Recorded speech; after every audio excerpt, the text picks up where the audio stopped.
Monsters are spawned from simple ingredients, like dental acrylic, foam latex, and oil-based clay. Today, a new star is brought to life by the imagination and ingenuity of special effects artists and technicians. It'll snarl, it'll blink, it'll basically act.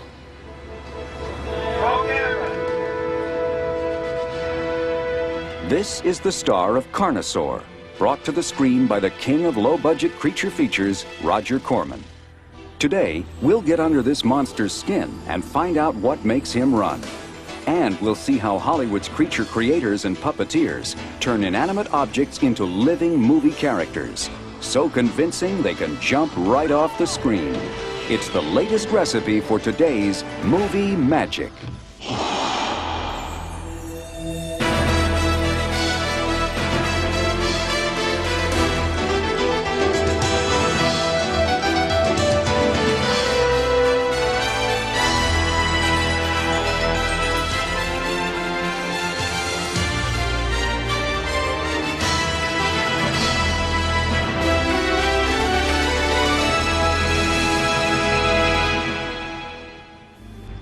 Human species is a disaster.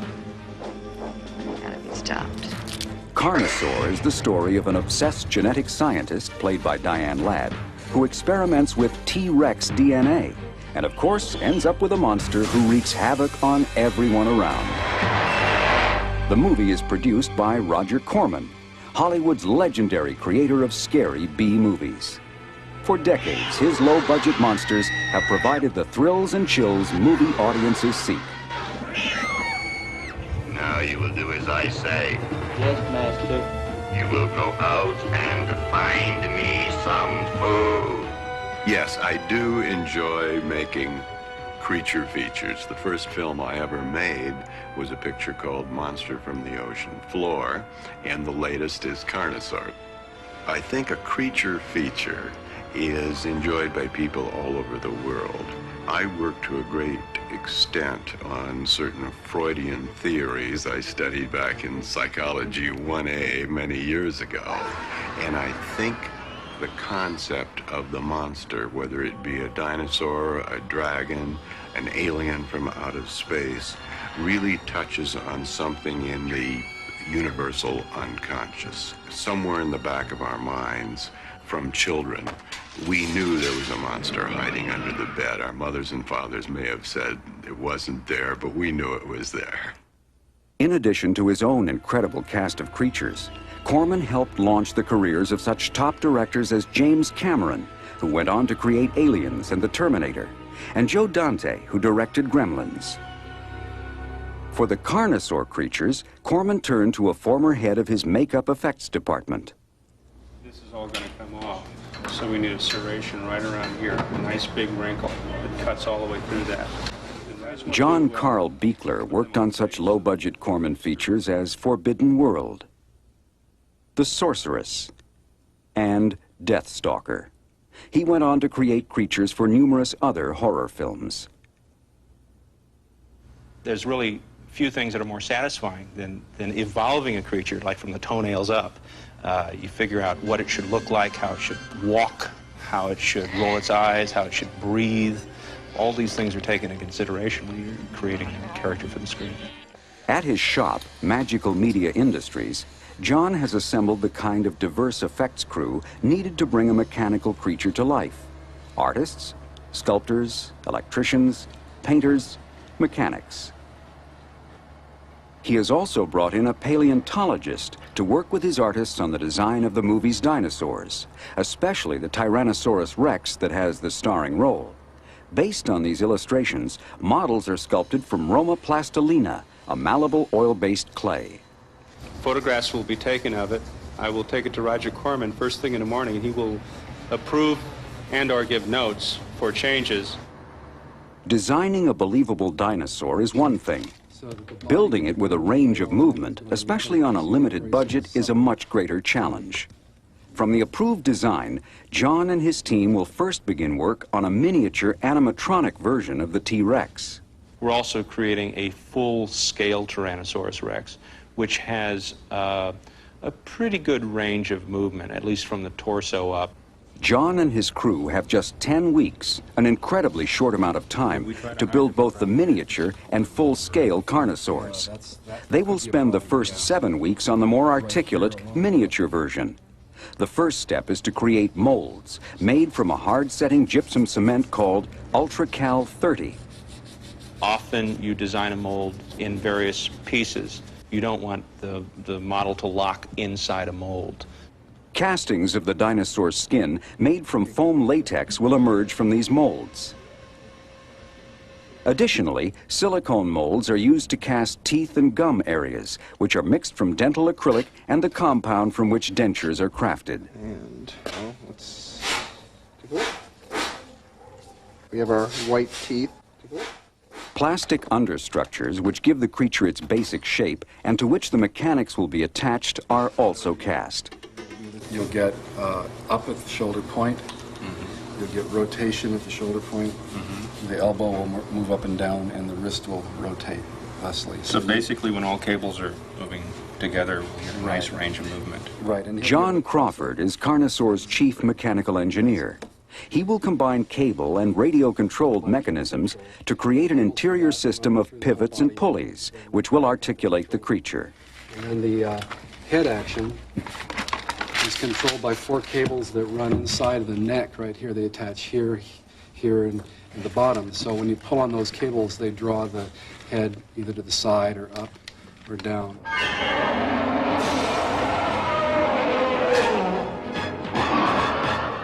And the same thing happens again in segments back as you go through the body. So we have the head being able to turn this way while the neck is turning this way. So you can get S curves in this kind of motion.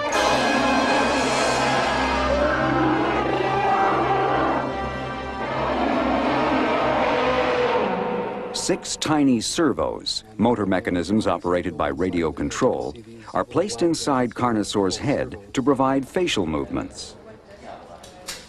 We have an eye blink, and we have a brow that goes up and down. The lips curl in the front, and they curl on the sides as well. But John Beekler's goal is to create much more than a complex mechanical creature. I prefer to think of the creatures that I create as characters. They're personalities, they have attitude, they have an agenda, and they don't just slobber and growl. As for Carnosaur, he definitely has an attitude and an appetite to match.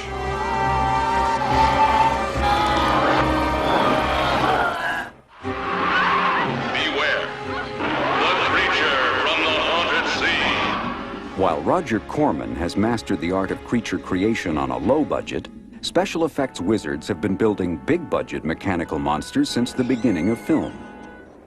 As early as 1907, Edwin S. Porter commissioned this bird of prey for The Eagle's Nest. Created by set builder and artist Richard Murphy, the demonic eagle manipulated by piano wire fought actor D.W. Griffith on a studio cliff.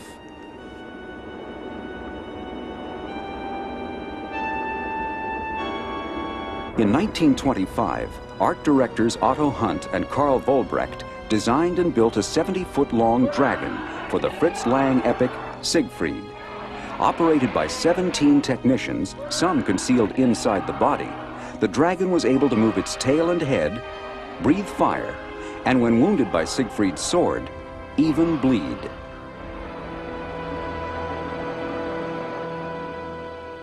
"1954 was a big year for big creatures.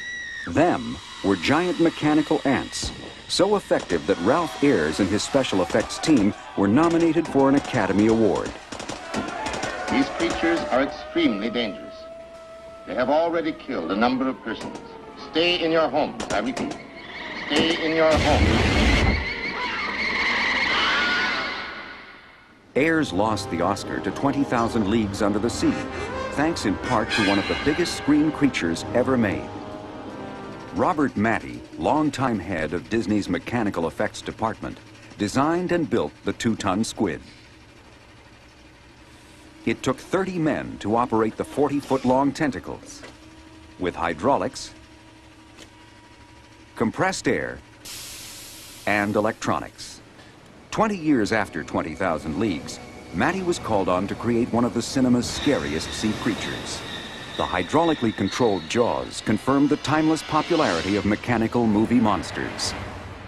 But no matter how well designed and built, a movie creature is finally brought to life by the skill of the puppeteer, or as is usually the case, a team of puppeteers. I worked on Aliens. I worked for Stan Winston at the time, and we had 14 people operating the Queen Alien. And I said, there's got to be a better way to integrate all this stuff so that fewer people are doing it.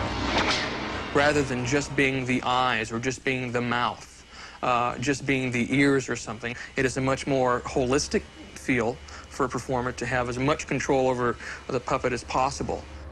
Rick Lazzarini is a creature creator and puppeteer. He flew Tinkerbell in Hook, created detailed, articulated puppets of the three witches in Hocus Pocus, and a facially controlled spirit for Ghostbusters 2. His largest creature was an 8-foot-tall buffalo for Radio Flyer. This thing weighed a ton, and so we had to carry it around on a huge camera crane or be able to pick it up from there and put it onto another rolling base to move it around the stage and make it appear that it was walking. With that kind of mass, you have to look past electronics and servo systems and look to hydraulic systems to move the bulk of its neck and its head.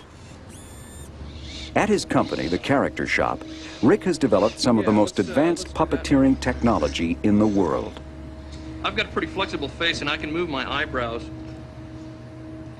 independently. I've got my right brow operating the lower brows, and the left brow operating the uppers. Rick developed a type of telemetry suit he calls the Waldo. What I'm doing is sending electrical signals with potentiometers down the cable to a large box that is full of what we call Ziff cards. It was created by Stuart Ziff, who was a special effects designer. And this card is a little wonder card. It has controls here for gain, offset, and A and B limits. What that means is we can adjust the sensitivity of it so that just a very small movement of the sensor on my face produces a large output of movement in a servo. We can adjust the centering of that movement, and we can say, all right, well, it moves too much to the left and limit that, or it moves too much to the right and limit that. The control box contains a power supply and 30 Ziff cards, enabling the puppeteer to control up to 30 discrete movements. So starting from the bottom up, I've got a lip in-out. I've got a jaw. We've got an upper lip movement. And in addition, my smile movements are actuating these little croissant things. Rick also uses radio-controlled PCM transmitters, which send out up to 9 digital signals. I've got blink movements. I've got left, right, up, down movements for the lower eyes. And then I've got side-to-side movements for the upper eyes. The key to, or the philosophy behind all the Waldo mechanisms that I do, or anytime I do a control mechanism, is to try to make it very analogous to what the puppeteer is doing, so that way the puppeteer can perform. The puppeteer's performance is the final link in a chain that started with the creature creator's imagination and continued with the skilled work of artists and technicians. The collaboration of the entire effects team brings the inanimate to life and movie magic to the screen.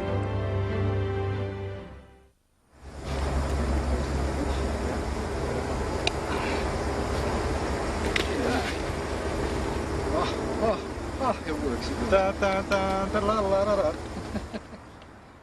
The Carnosaur effects team has been working for 7 weeks with one goal in mind: to create the most believable monster they can within the limitations of their small budget and time constraints. The miniature version of the T-Rex is almost complete. We opted to build the majority of our controls on a backpack. Basically, you strap on a backpack, and we have levers that strap onto your own arms. And when you move your arms, the creature moves its arms. The backpack is similar in concept to the Waldo system, only simplified. Like the Waldo, however, it results in fewer puppeteers needed to operate the creature and better control of the actual movements. In addition to the puppeteer who wears the backpack, 3 other puppeteers will be required to operate the cable systems for the neck and legs, and the radio transmitter for the facial servos. With the 3rd scale miniature Carnosaur completed only 3 weeks before the start of principal photography, it's time to build the full-scale T-Rex. This version will be necessary for scenes in which the monster interacts on set with the human actors. Give you an idea of the scale, the size of this foot compared to the leg over there. It's 5 times the size of the miniature puppet. These patterns were taken directly off the puppet. John has decided not to construct the larger T-Rex using the standard mold and cast process. So he and technician Ken Hall researched new materials for this job. They found what they were looking for in L200, a very light polyurethane foam used in the aerospace industry. Sheets of L200, which handles like a flexible foam core, are being glued together to form the entire T-Rex understructure. The skin is crafted from urethane foam sheets and seared with hot tools to create scale patterns. I think it looks authentic, it looks very similar to the miniature, and it does move, and it's lightweight enough to manage. The whole thing, don't just turn it. Under the light of an appropriately full moon, the full-scale Carnosaur arrives on location. When assembled, he stands 16 feet tall and measures 25 feet from head to tail. The mechanics for the full-scale creature are very simple. They're pneumatically operated. Sort of like your screen door, how that opens and closes and pushes in and out. It's a very simple process, and all you really need is compressed air to make something move. Since we created a very lightweight dinosaur, we could manipulate it and give it, full articulation with a few lightweight instruments like the pneumatic systems. If we created it with standard procedures, sculpted and molded and casted, it would weigh close to 2.5 tons. The final creature that I delivered weighed 450 pounds. Shots of both the full-scale and miniature creatures will be used in the movie's finale, in which the hero, Doc, played by Raphael Subarge, fights the monster with a skip loader. In order to do that, we had to create a miniature version of Doc, the skip loader, and the Tyrannosaur that could fight.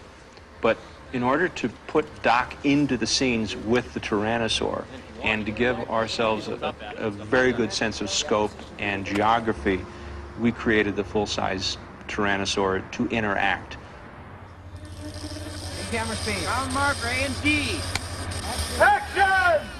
John Crawford and an assistant operate the valve-controlled pneumatics, providing Carnosaur's head and upper torso movements. Unfortunately, there is no textbook to give you a recipe on how to make dinosaurs fight on a low-budget movie and not make it look that low budget. You have to pull out all the tricks and all your imagination to try to create the illusion of what the script indicates. A big part of that illusion is shooting in miniature, having the more articulated small version of Carnosaur do most of the fighting. This scene, for example, begins with the miniature, cuts to a shot of the full size in order to establish relationship with the actor, and then switches back to the miniature. The biggest challenge is making the miniature and full-size Carnosaurs appear as one. There are certain things that you can do. I mean, the configuration is identical, the paint jobs are identical, but you may have a wrinkling system that's slightly different or a scale pattern that's slightly different. But the concept of the show was to be a horror film as opposed to a travelogue. And you're going to see these things darting out of shadows and leaping and biting. And I think with that approach, the difference between the full scale and the miniature is minimal. you really get back to the rudimentary elements of how filmmaking began. How can we create the illusion? We are not creating genetically engineered creatures. We are creating the illusion of a large dinosaur that can do these things. And in many ways, the challenge of a limited budget makes you function in a very creative way so that you can translate as much as you can into entertainment. They are born of the imagination and ingenuity of Hollywood's creature creators. Terrifying aliens, fearsome sea monsters, and them.